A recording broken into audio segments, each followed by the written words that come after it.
last night than Bernie, I guess. Yeah, I also feel like Bernie has won, what, a couple hundred tournaments, you know? I mean, he's won so many that I feel like this was my turn. That's what I feel like. Well, you've certainly won tournaments down the years on the PGA Tour, on the Champions Tour, but with respect, we don't know a lot about you, and we haven't seen you at this kind of stage aside from Turnberry last year.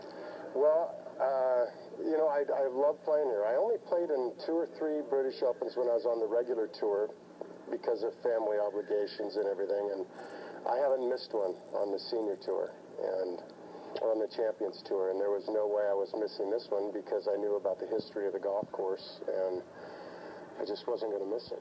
And made it work, and like I said, I got my back work done, did everything I could to come over here and be able to compete, and wow. You seem to really get a taste for it at Turnberry last year, and Royal Birkdale is a step up. You love this place, don't you? It's unbelievable. We just don't, you know, for the people that are over here, and maybe they do understand, but we don't play courses like this. We don't have golf courses like this. I mean, we have some, but we don't get to play them. And this is just, I've said it to you all week, it's the most demanding golf course I've ever been on. There's never a second that you can let up, and it just keeps coming, and that's with the wind not too high. So it's just a true test of not just your golfing ability, but your imagination and coming up with golf shots that you need to hit at certain times and knowing when to hit those. There's so much that goes into it, but I'm just so fortunate.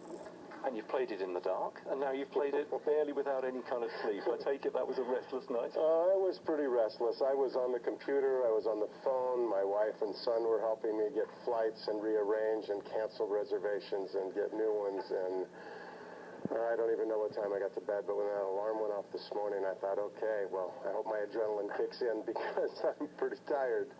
So I have a feeling I'm going to crash and burn here in a couple hours, and that'll be it for me. So I can't tell you how tickled I am though right now. Well, as for the playoff itself, that was nip and tuck, wasn't it? It seemed like you challenged each other with exactly the same shots, but then you had a wonderful approach at the time it really mattered.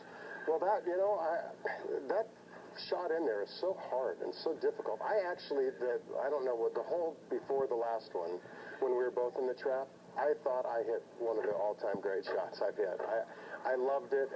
Apparently it was about a yard or two too far to the left, but I just liked the strike I had on it, and it was just right at the pin, and I really thought it was going to be good. And then those bunkers, you know, we saw last night with Bernie, and all week, you just never know, so you got to really pay attention once again and make sure you get out and have a putt at it.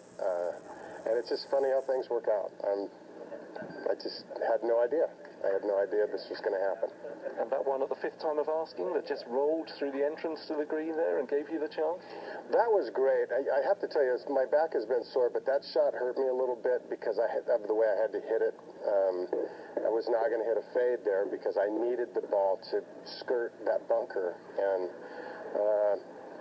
you know, I just kept hitting shots that I would hit in the tournament. I just kept trying to hit shots that I would hit and forget about the playoff and all that stuff and just hit the shot that it's required. And I love that style of golf, and